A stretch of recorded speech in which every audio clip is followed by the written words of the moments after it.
জাতিসংঘ মুসলমানের পক্ষে কখনো কাজ করে না। অমুসলিমদের অধিকার রক্ষাই তাদের কাজ।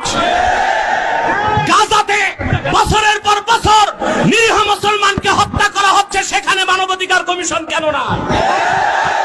কাশ্মীরে মুসলমানদের হত্যা করা হচ্ছে, সেখানে মানবাধিকার কমিশন কেন না? দেখি আমাদের মোল্লারা হুজুরা কি করতে পারে? জাতিসংঘে অফিস বাংলাদেশও স্থাপনার জায়গা দিবে না উদ্ধ করে দিবে?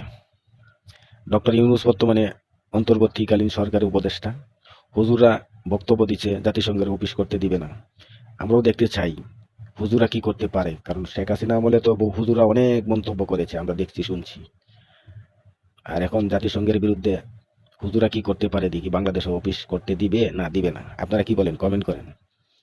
কারণ হুজুরা বাংলাদেশে বহুত জায়গায় বয়ান করেছে, আমরাও দেখতে চাই, শুনতে চাই, সাধারণ মানুষও দেখতে চাই, বাংলাদেশের মানুষও দেখতে চায়।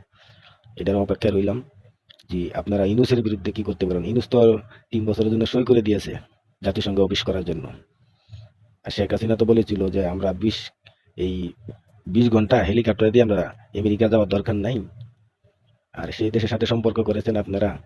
29 মিলিয়ন টাকা কারা খাইয়েছে, কারা আনছে, ইসরায়েলের সাথে কারা সম্পর্ক রাখে, এটা পরবর্তীতে আমি একদিন বলবো কোনো এক ভিডিওতে। ধন্যবাদ, ভালো থাক।